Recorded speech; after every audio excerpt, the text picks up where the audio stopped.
Magandang hapon Pilipinas at sa buong mundo. Sa ulo ng mga balita.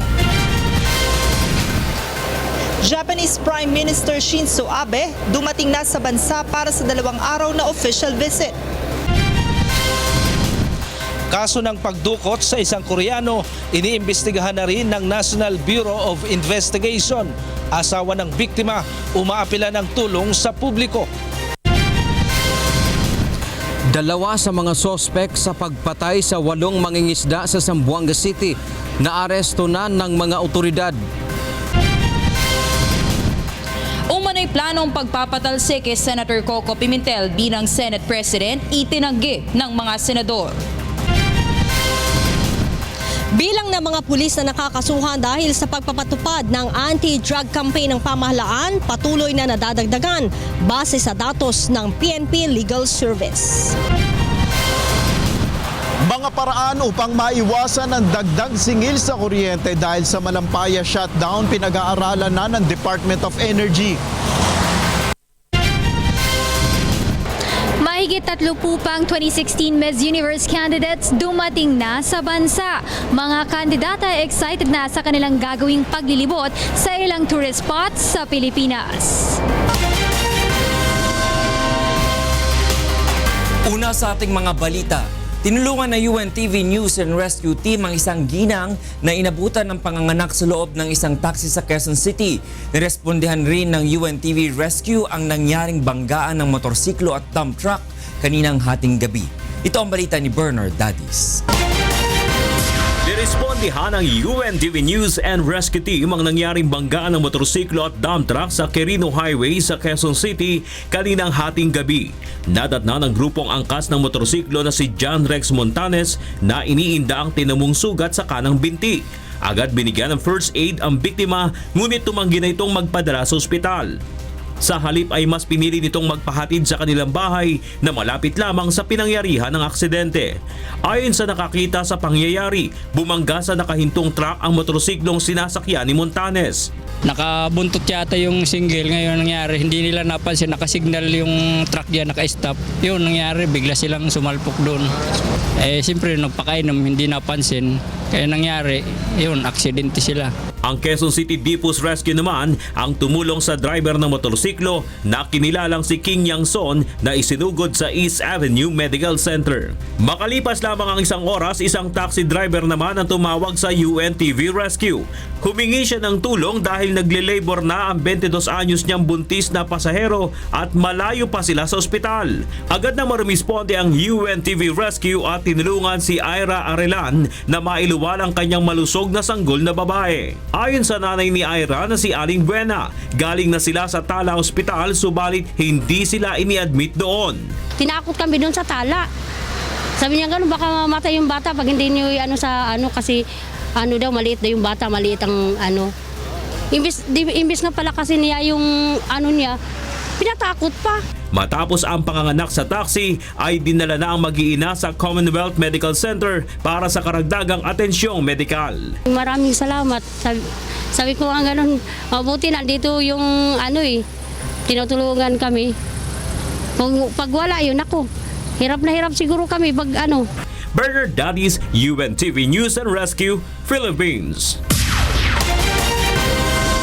Iniimbestigahan na ng National Bureau of Investigation o NBI ang kaso ng pagdukot sa isang Korean national kung saan umano sangkot ang isang tauhan ng Philippine National Police Anti-Illegal Drugs Group o PNP-AIDG. Umapela naman ng tulong ang asawa ng biktima sa mga posibleng nakakita dito. Ito ang balita ni Roderick Mendoza. Magkatuwang na iniimbestigahan sa ngayon ng NBI National Capital Region at NBI Task Force Against Illegal Drugs ang kaso ng pagdukot sa Korean national na si Ik Jo-ji sa Angeles City, Pampanga noong October 18. 3 sospek na kabilang ang isang pulis na dating nakatalaga sa PNP Anti-Illegal Drugs Group ang sinampahan ng kidnapping at serious illegal detention sa DOJ. Ngunit hiniling ng asawa ng biktima na si Kyung Hin Choi na imbestigahan ng NBI ang kaso, lalo't tinangay din ng mga salarin ang kanilang personal na mga gamit, alahas, passport at kotse. We're investigating this case for the purpose of touching on the angle of kidnapping and robbery. and to identify other perpetrators of the crime using the war on drugs to extort money. Ayon sa NBI, masyado pang maaga upang sabihin na tokhang for ransom ang nangyari, lalo na't hindi naman sangkot sa illegal na droga ang biktima na dating top executive ng Hanjin Shipping Company. He's a legitimate businessman working here and living in Angeles City. Umaapila naman ang tulong ang asawa ng biktima sa mga posibleng nakakita dito. Nag-aalala ang ginang dahil walang maipakitang katibayan ang mga kidnapper na buhay pa ang kanyang asawa nang magbayad sila ng 5 million pesos na ransom. Nag-alok na ang pamilya ng 100,000 pisong pabuya sa makapagbibigay ng impormasyon sa kinaroroonan ng biktima. Is there someone who saw the picture of her husband, and if you have seen him, please contact us. Nanawagan din ang pamilya ng biktima sa DOJ na pabilisin ang investigasyon upang madakip na ang mga sospek. Roderick Mendoza, UNTV News and Rescue, Manila. Samantala, nahuli na ng mga otoridad ang 2 sa mga sospek sa pagpatay sa 8 mangingisda sa Zamboanga City. Ito ang balita ni Dan Tiamento.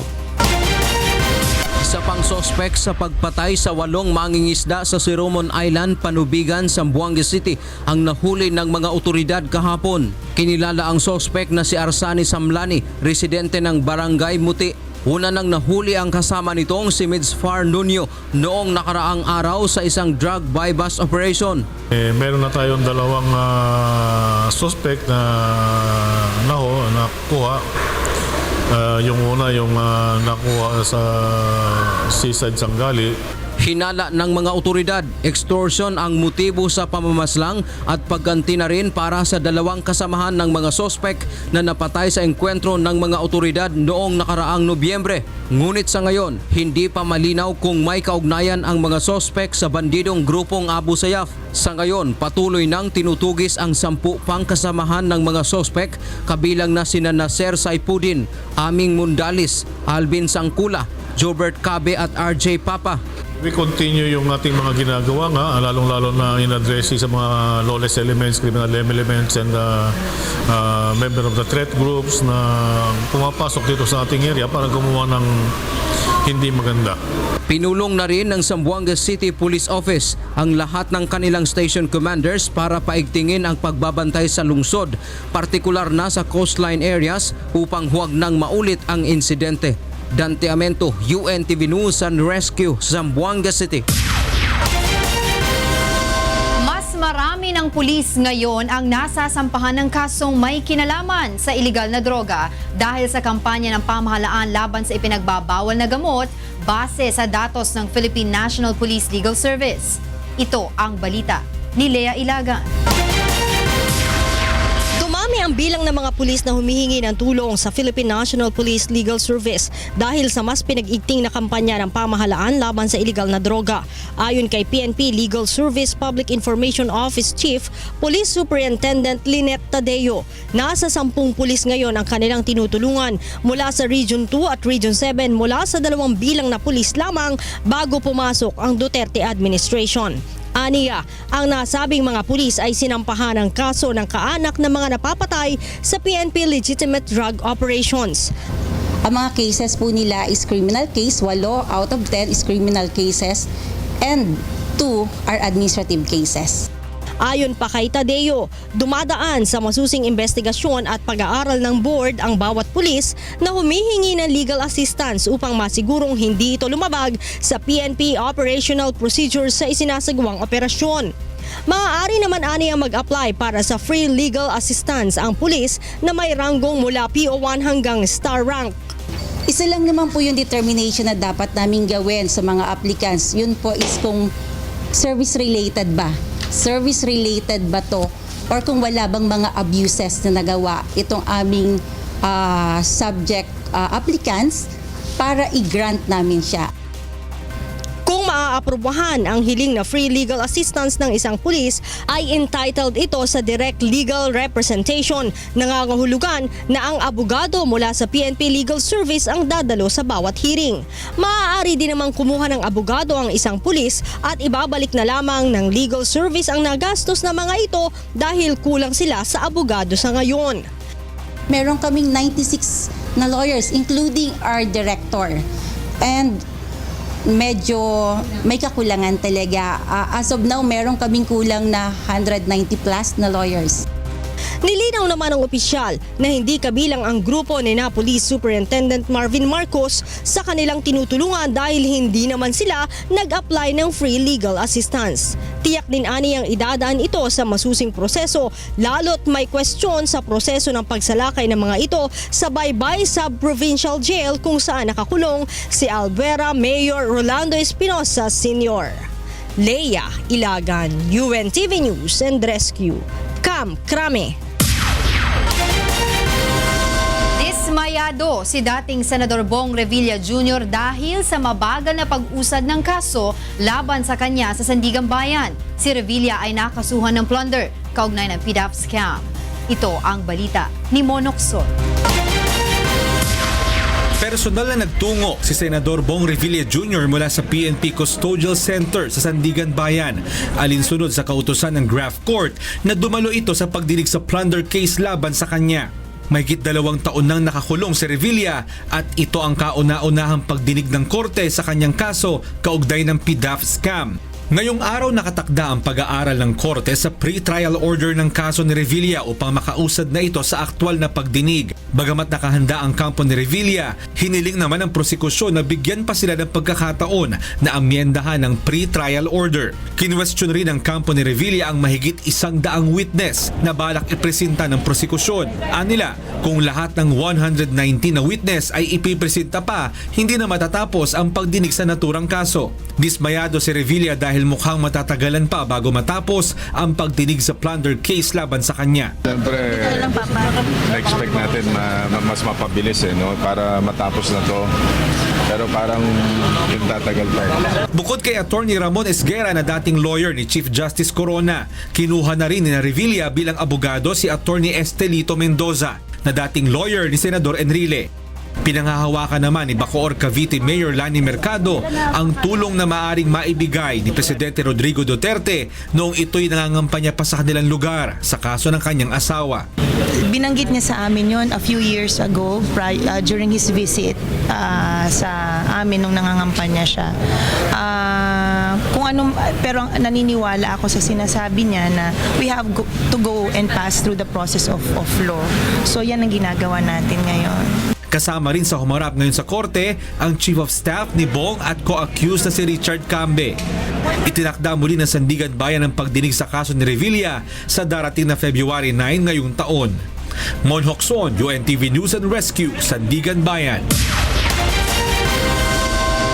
Paimbestigahan ng ilang mambabatas ang planong paniningil ng dagdag sa premium rate ng Social Security System o SSS sa mga miyembro nito kasabay ng pagpapatupad ng aumento sa buwan ng pensyon.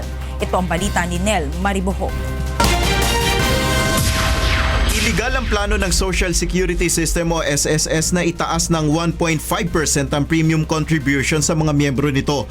Ayon sa mga kinatawan ng marginalized sector sa lower house, hindi makatwira na ipasa sa mga nagbabayad pa ng buwan ng kontribusyon ang dagdag pensyon sa mga retiradong miyembro nito. Questionable rin anila kung saan napupunta ang mga kinikita ng mga investment ng state insurance company na dapat sana ay isa sa posibleng mapagkunan ng pondo para sa pension increase. Dahil dito plano ng mga kongresista na isulong sa lower house na imbestigahan ng ahensya. I think it's time we also study talaga this 1.5% increase sa SSS. The 1.5% increase in premium, to my mind, might be too much for the employers. We have to put a balance in it. I agree with the premise of the question that it's about time that we should investigate the SSS of that. Because in fact, now that the capacity of SSS is being questioned.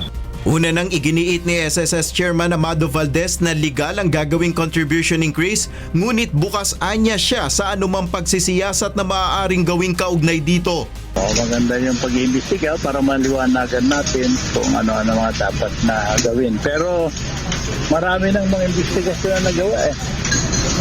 Ang panahon na para magtrabaho tayo. Hindi yung sali-salita lang. Muli namang binigyan diin ng Malacanang na pinag-aralang mabuti ni Pangulong Rodrigo Duterte ang pagpapahintulot na maitaas ang buwan ng SSS pension, gayon din ang kontribusyon ng mga miyembro nito. Anila ang 1.5 increase din sa SSS contributions ay magpapalawig sa investment reserve at pension fund ng ahensya upang makatupad sa iba pa nitong obligasyon sa hinaharap. Nel Maribuhok, UNTV News and Rescue, Quezon City. Pinag-aaralan na ng Department of Energy kung papaano maiiwasang maipasan sa mga consumer ang posibilidad na dagdag singil sa kuryente dahil sa epekto ng malampayang maintenance shutdown. Nagbabalik si Nel Maribuhok. Muling tiniyak ng Department of Energy na tinututukan nilang mabuti ang 20-day maintenance shutdown ng Malampaya Natural Gas Facility na magsisimula sa January 28 at magtatapos sa February 18. Ayon kay DOE Undersecretary Felix Fuentebella, sa ngayon ay wala pa silang nakikitang posibleng magiging hadlang sa isasagawang maintenance. Paano natin sisiguruhin yon? Yung binigay natin na January 15, all equipment and facilities should be delivered na kailangan para sa maintenance. Still on track. Ang pansamantalang pagpapatigil ng operasyon ng Malampaya ay nangangahulugan rin ang posibilidad na tumaas ang singil sa kuryente dahil ang mga natural power gas plants na dumidepende rito ay kinakailangang gumamit ng diesel na mas mahal kumpara sa natural gas upang makapag-generate ng kuryente. Nasa 30 hanggang 40% ng pangangailangan ng power supply sa Luzon Region ay mula sa Malampaya. Ayon kay Fuentebella, pinababantayan na ni Energy Secretary Alfonso Cusi sa Energy Regulatory Commission ang posibleng price shock at kung papaano ito maiiwasan.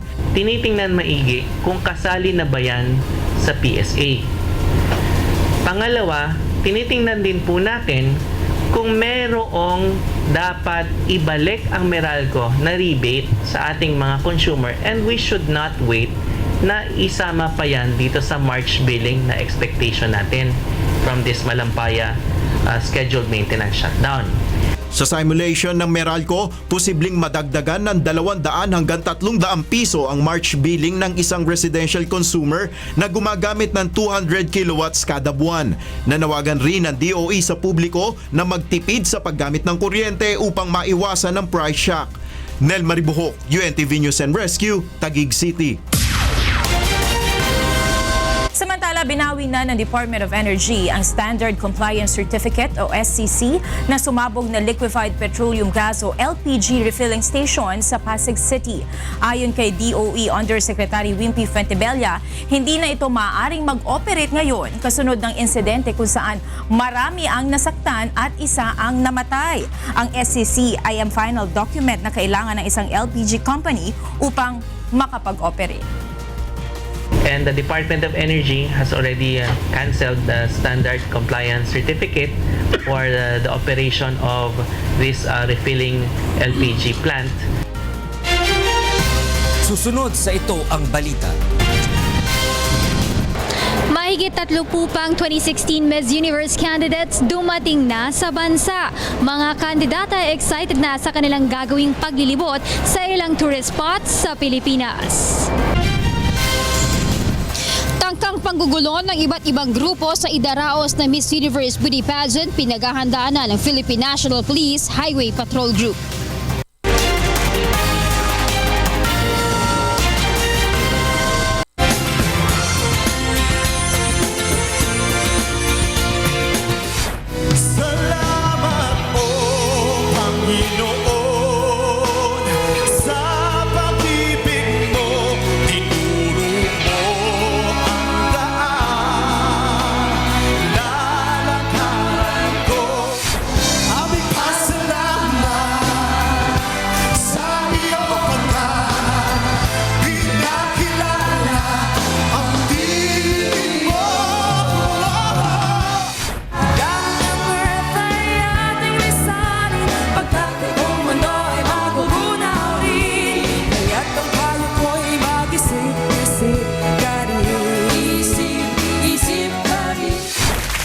always wonderful to be back here.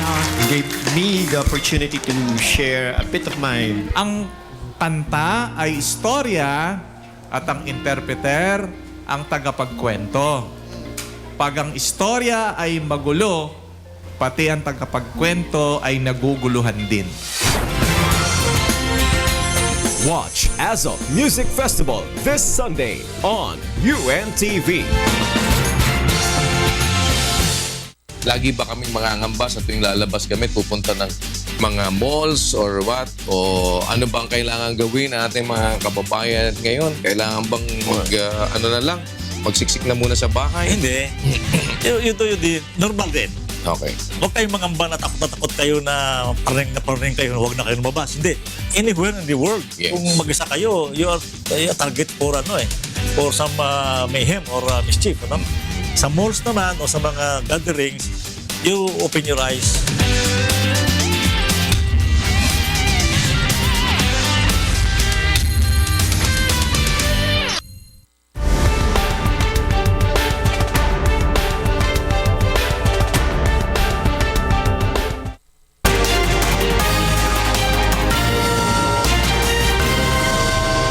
Dumating na sa bansa ang karagdagan pang candidates para sa 65th Miss Universe Beauty Pageant. Mula sa NAIA Terminal 3, itong balita ni Rina Villamor Camara live. Rina, go ahead. Magandang hapon, Attorney Reg. Isa-isa na nga dumadating dito sa Ninoy Aquino International Airport ang mga kandidata ng 65th Miss Universe Beauty Pageant. Halos nas 35 ang inaasahang mga kandidatang darating sa bansa ngayong araw. Kabilang na nga sa mga nagsidatingan kaninang umaga sina Miss Nicaragua, Miss Costa Rica, Miss British Virgin Island, Miss Canada at Miss USA. Ipinagmalaki ni Miss USA Deshona Barber na ikalawang ulit na niya itong pagbisita sa bansa. We went to Sargal and we went to numerous resorts on the island, so we had a chance to really tour around and get a feel for all the locals. So it was wonderful to be able to see everyone. They're all so kind and sweet here.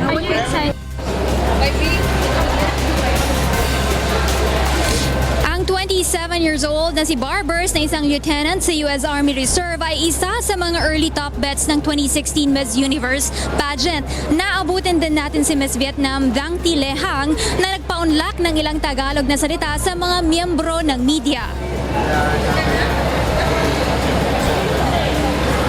Salamat po, Philippines! Thank you! Thank you!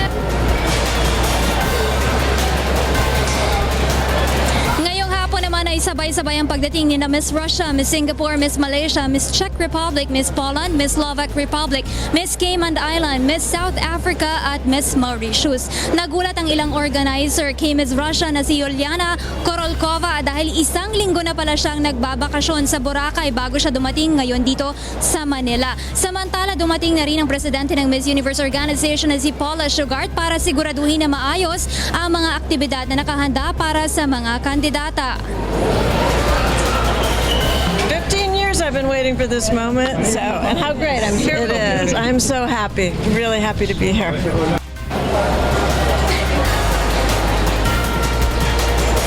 Sinagot naman ni DOT Undersecretary Kat De Castro ang planong pagpoprotesta ng Gabriela sa mismong Miss Universe pageant.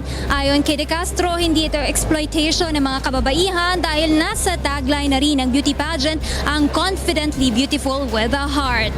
Bukas naman, Attorney Reg, nakatakdang dumating ang iba pang mga kandidata dito kabilang na mga top bets na sina Miss Venezuela, Miss Colombia at Miss France. This Saturday naman ay tutulak sila papuntang Boracay para sa kanilang official swimwear photoshoot at bibisita rin ang mga kandidata sa mga syudad ng Cebu, Baguio, Vigan, Davao at Batangas. At yung nakikita nyo nga sa aking likuran, Attorney Reg, ito dito nag-aantay yung mga miyembro ng media, no? Dahil paparating na rin at any time right now si Miss Australia. Siya na yung ating pang 50 na kandidata nga darating ngayong araw. We're expecting na 35 candidates nga ang magsisidatingan ngayong araw. Yan muna ang latest mula dito sa NAIA Terminal 3. Balik sa iyo, Attorney Reg. Rina, kailan makumpleto na makarating dito ang mga kandidato? Dapat, Attorney Attorney Reg, by tomorrow ay kompleto na sila dahil lahat sila ay sasama dun sa kanilang swimwear photoshoot sa darating na Sabado. Kasama nga dito si Miss Pia Wurtzbach. Tapos dapat lahat din sila ay kompleto dun sa kanilang Terno Fashion Show na gaganapin naman sa Vegan on Sunday. Maraming salamat, Miss Rina Villamor Camara sa NAIA Terminal 3. Samantala, pinaghahandaan ng mabuti ng Philippine National Police Highway Patrol Group o PNP-HPG ang anumang banta ng panggugulo ng iba't ibang grupo sa isasagawang Miss Universe pageant sa bansa. Ito ang balita ni Grace Cassie. Nakatanggap na ng ilang banta ng panggugulo ang PNP Highway Patrol Group sa ilang aktibidad kaugnay sa isasagawang Miss Universe beauty pageant sa bansa. Bunsod nito ay nagpakalat na sila ng 79 na mga tauhan sa iba't ibang lugar sa bansa. Partikular na babantayan ng mga ito ang mga lugar na pupuntahan ng mga kandidata sa Vigan, Boracay, Cebu, Baguio, Batangas, Davao at ilang lugar sa Metro Manila. There are several various threats na nare-receive naman na pwedeng manggulo. So very preemptive na lang, pini-preempt natin yung maaaring mangyari. Ang PNP-HPG ang naka-assign sa convoy escort at traffic management ng mga kandidata mula noong January 1 hanggang sa pag-alis ng mga ito sa February 2. Maglalagay ang HPG ng mga special route para sa mga sasakyan ng mga kandidata, subalit magbubukas din naman ng mga alternate routes para sa mga motorista. Tiniyak ng PNP-HPG na wala silang isasarang kalsada. Sinisigurado naman natin na during that time talagang yung EDSA magiging maayos, in coordination also with the IAC. Of course, with the MMDA. Kasama ng HPG ang Police Security and Protection Group bilang close-in security ng mga kandidata. Grace Casen, UNTV News and Rescue, Camp Crame. Sa iba pang balita, dumating na sa bansa si Japanese Prime Minister Shinzo Abe para sa kanyang 2 araw na official visit dito sa Pilipinas. Ito ang balita ni Joan Nano.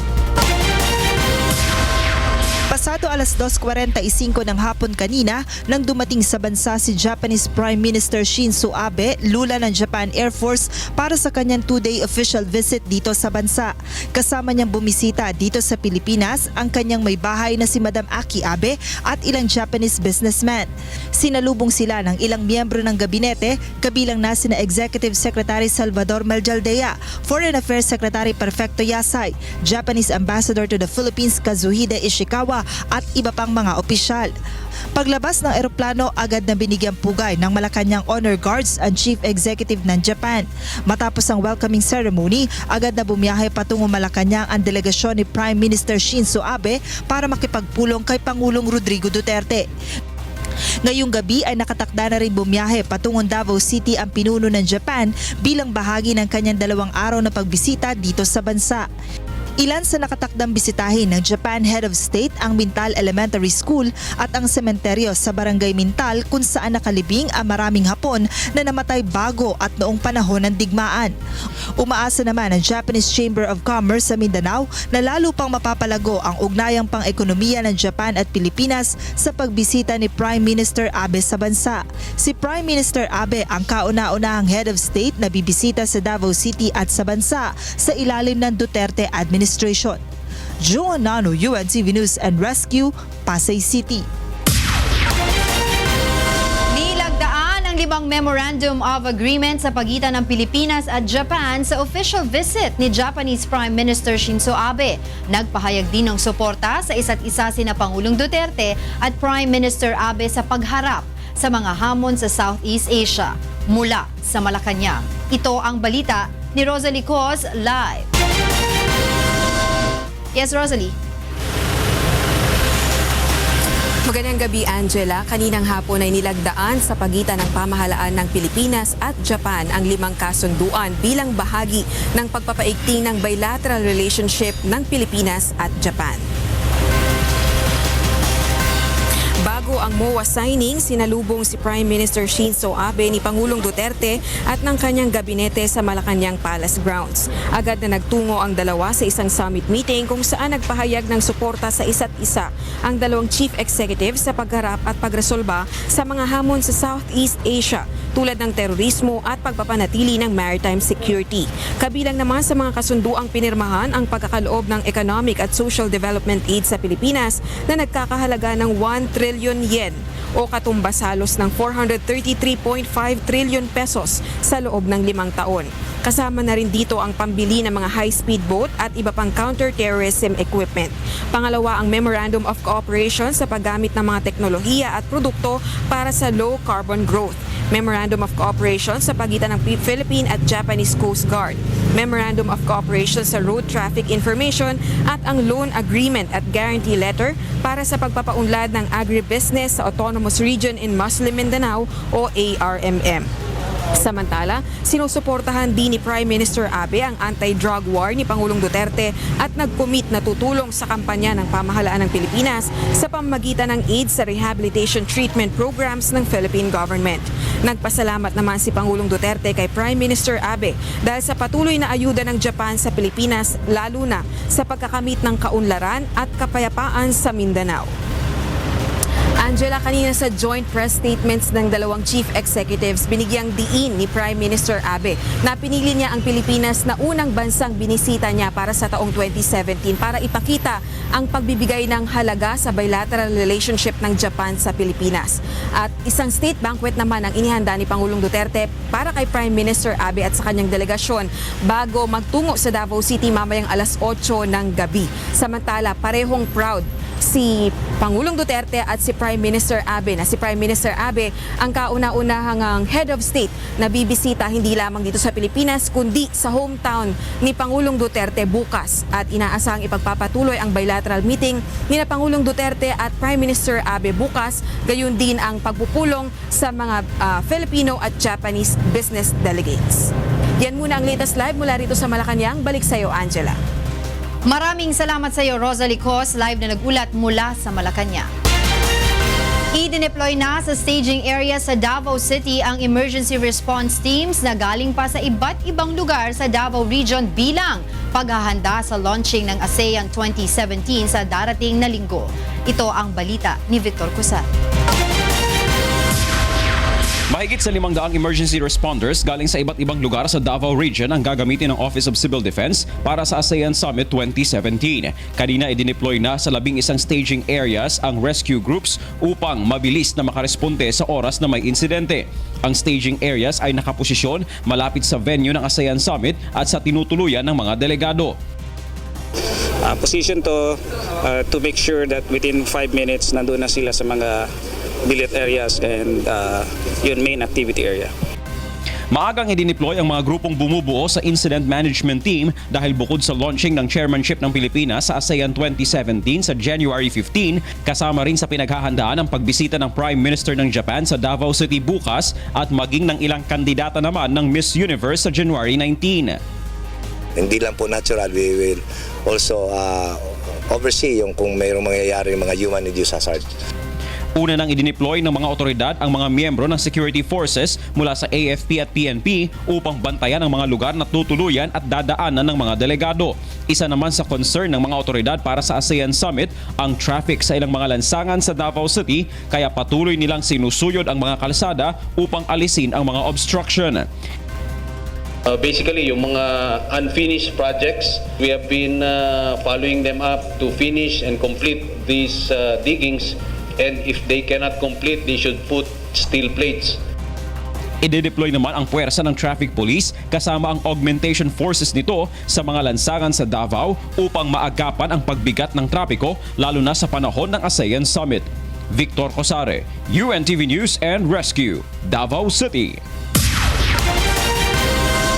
Sa kabila ng pagkiling o pakikipagkaibigan ng Pilipinas sa China at Russia para mapalakas ang ugnayang pang-ekonomiya, marami pa ring Pilipino ang hindi nagtitiwala sa dalawang bansa batay sa bagong survey ng Pulse Asia.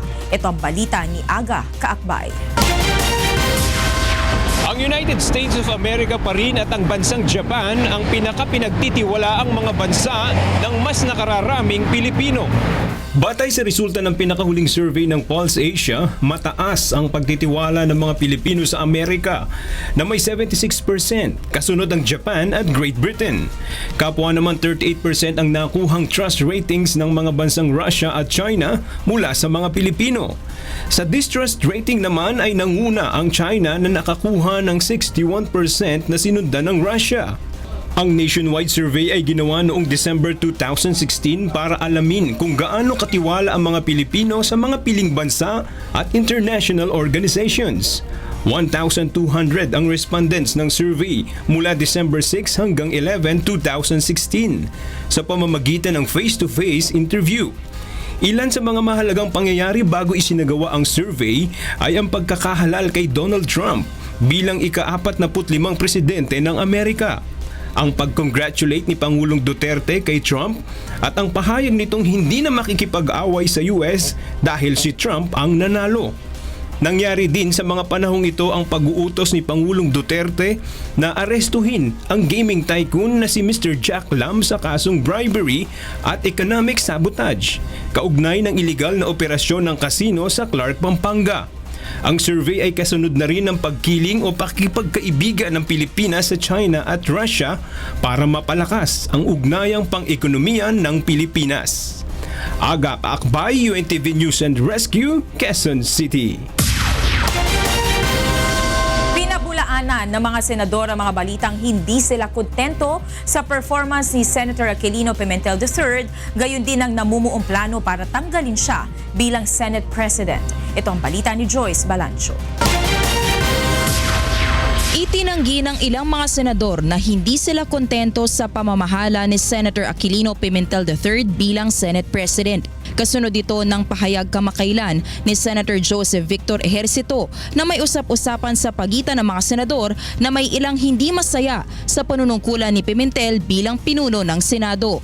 Itinanggi rin ng mga senador ang umano'y namumuong plano sa Senado para bumoto ng ibang ipapalit sa kanya. Pagkakakilala ko sa mga kasama ko mga senador, isa na ako sa mga unang makakaalam yan. Meron ganyan. To be honest, no, I have not heard of those. Wala namang usapan o chatter among the senators. So, you know, I guess being in a political atmosphere, highly politically charged, may mga ganyang lumalabas-labas. Sa magkahiwalay na pahayag, sinabi rin ni na Senator Laila De Lima at Senator Risa Hontiveros na wala silang naririnig na plano laban sa Senate presidency. Nagpahayag pa si De Lima ng pagtitiwala kay Pimentel bilang pinuno ng Senado. I know him to be really a good, honest, and decent person, and therefore a good, honest, and decent leader.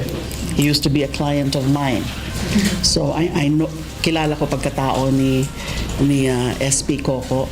Maging sa naging caucus o closed-door meeting ng mga senador kagabi, hindi rin anya natalakay ang Senate presidency. Ayon kay Senator Soto, natuon ito sa priority bills ng Senado sa kanilang pagbabalik sesyon. Kabilang narito ang na-sponsor na sa plenary floor katulad ng Freedom of Information Bill, ang pagbibigay ng emergency powers kay Pangulo, ang expanded Soto Law para sa media practitioners, COCO levy at amendments sa Anti-Money Laundering Act. Isinama rin sa priority bills ang 24 na pet bills ng bawat senador na hindi masyadong tinututulan at hindi kontrobersyal.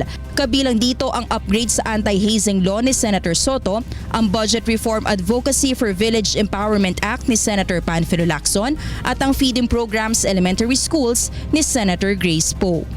Sa susunod na linggo, magbubukas na muli ang sesyon ng Senado kung saan tatalakayin na nila ang ilan sa mga priority bills na nilalayon nila maipasa sa unang 2 buwan ngayong taon. Joyce Balancho, UNTV News and Rescue, Senate of the Philippines.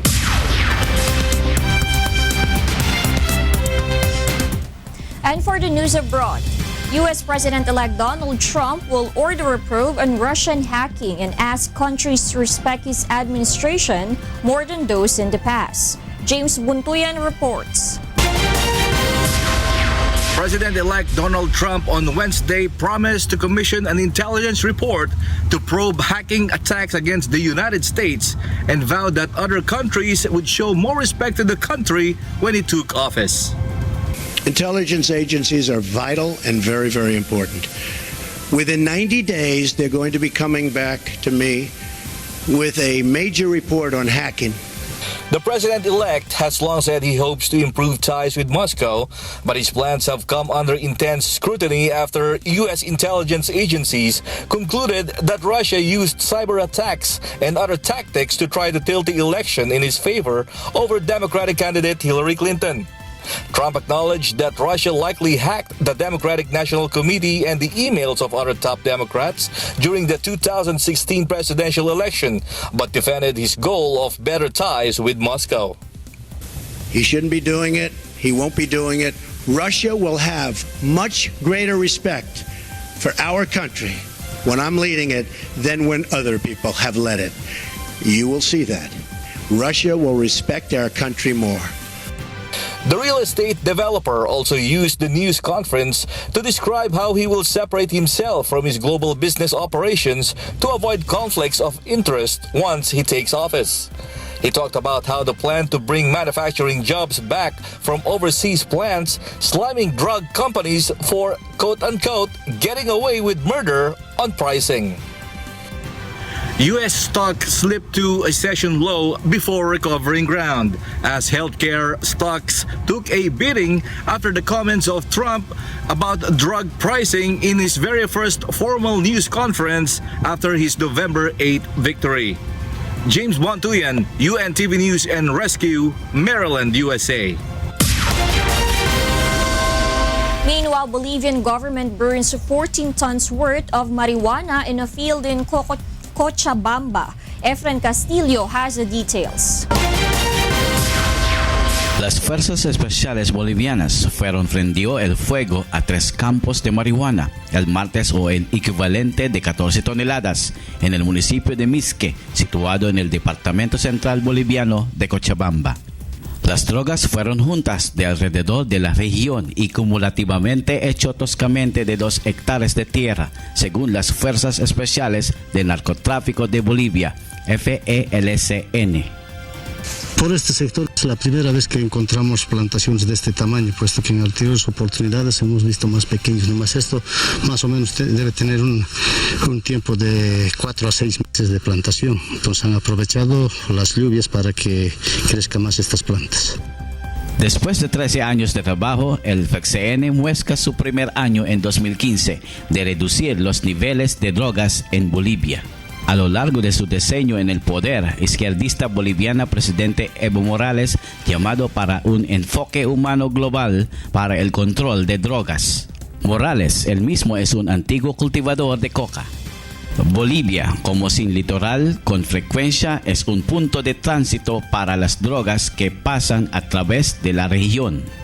Efren Castillo, UNTV Noticias y Rescate, Bolivia. China's sole aircraft carrier sailed out of the Taiwan Strait on Thursday morning, a day after Taiwan scrambled fighter jets and Navy ships to shadow the carrier group through the narrow waterway separating China from the self-ruled island. Camille Hong has a full story. 中国的外交部部长周三说，在培训期间，对于中国苏联航空航天公司在台湾地区航行是正常的。飞机运输公司在中国南海的培训中来回，并没有在台湾水域航行，但根据台湾的国防部门，在西南地区输入了空中防御区域识别区。作为结果，台湾的喷气式飞机和海军船舶到处监测和控制中国船舶通过台湾和中国海分离区的通道。中国的外交部部长刘正明认为，中国船舶进入了国际水道的标准，因为它是国际水道。台湾海峡是大陆与台湾，也就是中国人民共享的一个水道，也是一个国际水道。所以我想它一劳永逸的在训练的过程当中往返于台湾海峡是非常正常的，这对两岸关系不会有任何影响。中国最近的活动让北京的邻居不高兴，尤其是北京声称自己的台湾，因为中南海的长期领土争端，中国要求大多数中国能源水透过每年5万亿美元的海运贸易通行证，邻里、文莱、马来西亚、菲律宾、台湾和越南也有声明。洪嘎米勒 UNTV 新闻与拯救台湾。 And those are the stories making headlines from around the world. I'm Darlene Basingan. Good evening.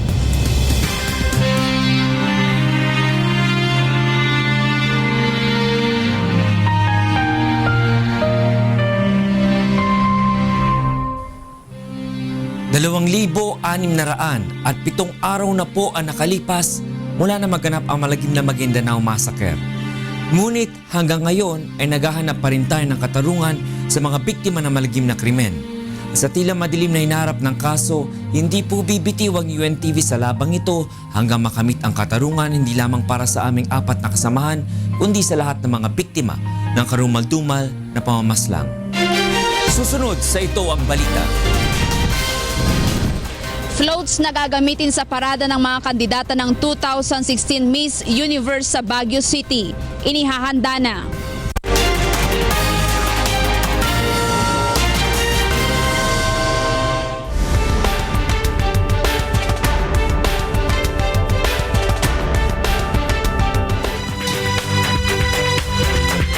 At karengke katamong balitang prom di.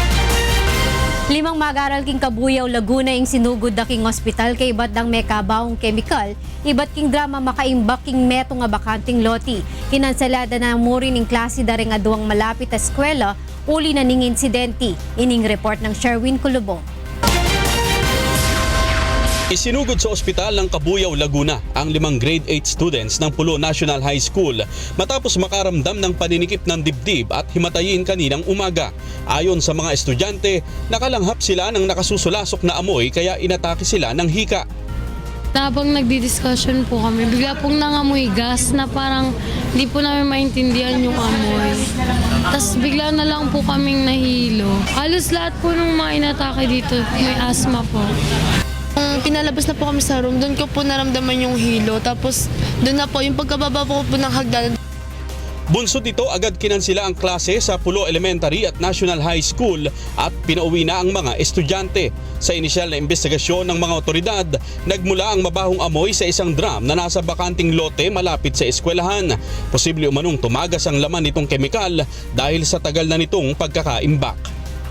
Paglapit ko doon, nangamoy din ako, nangamoy nga, masakit sa ilong. Hinanap ko, umikot ako pa gano'n, nakita ko nakagulong yung drum doon. Wala? Ayun, tinulak ko papunta roon. Gawa ng masakit na nga sa mata. Yun, inilayo ko. Binalutan ng plastic bag ng mga tauhan ng Bureau of Fire Protection ng drum upang wag nang sumingaw ang amoy ng di pa matukoy na kemikal at agad itinurn over sa DNR.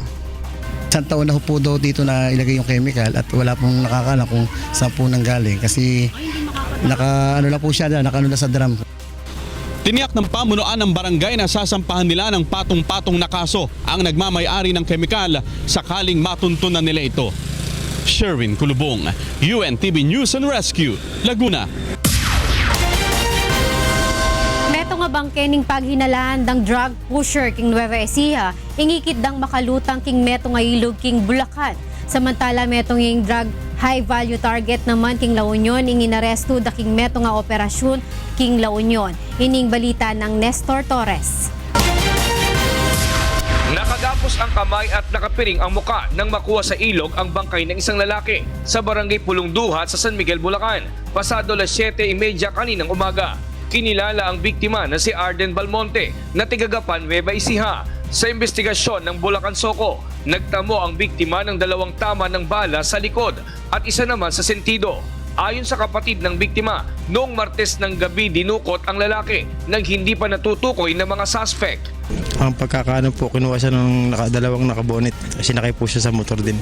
Tinali siya tapos bago siya may sakay, pinalo siya ng baril sa ulo.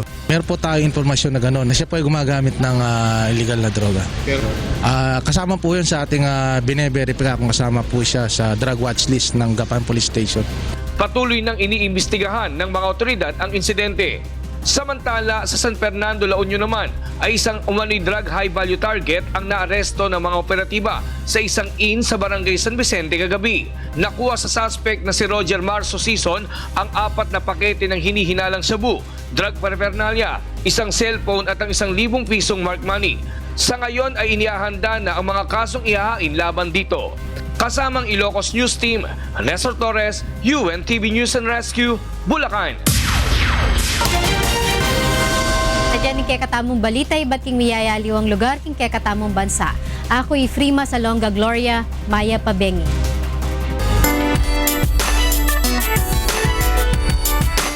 Inihahanda na ng mga organizer ang floats na gagamitin para sa parada ng Miss Universe candidates sa kanilang pagbisita sa City of Pines. Ito ang balita ni Grace Doctolero.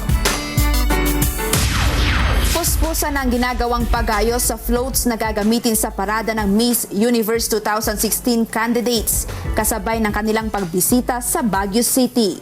Inaasahang magiging katulad ng Baguio Flower Festival ang parada dahil sa makukulay na float ng mga kandidata na sasabayan pa ng street dancing. The parade will showcase the third best festival in the Philippines. The usual thing that anybody will see in a Baguio Flower Festival parade will all be present during the 18th. 4 na floats ang gagamitin ng Miss Universe candidates. Isang nakalaan kay Miss Universe 2015, Pia Wurtzbach na ang disenyo ay halaw sa First Baguio Country Clubhouse noong 1905. Samantalang 3 ang para sa 32 kandidata ng beauty pageant. Fresh flowers ang gagamitin sa floats gaya ng orchids, stargazers, Casablanca, lilies at anthuriums. Siniguro naman ng organizers na ligtas at dekalidad ang pagkakagawa sa mga ito. Yung sinusundan talaga namin ang principles and elements of designing. Kaya kahit saan mo tignan, sa taas man, sa baba man, makikita mong kung gaano ka detalye. Grace Doctolero, UNTV News and Rescue, Baguio City. At yan ang ating balita sa entertainment ngayong gabi. Ako po si Talia Javier. Balik sa inyo, Atty. Reg, Angela, and Monica. Maraming salamat, Talia. At yan ang naging kabuuan ng ating balitaan ngayong gabi. Aming inilahad ng buong katapatan kung paano namin nasaksihan. Kayo'y makapagtitiwala ng aming nakita at narinig ang aming ibinabalita. Magandang gabi.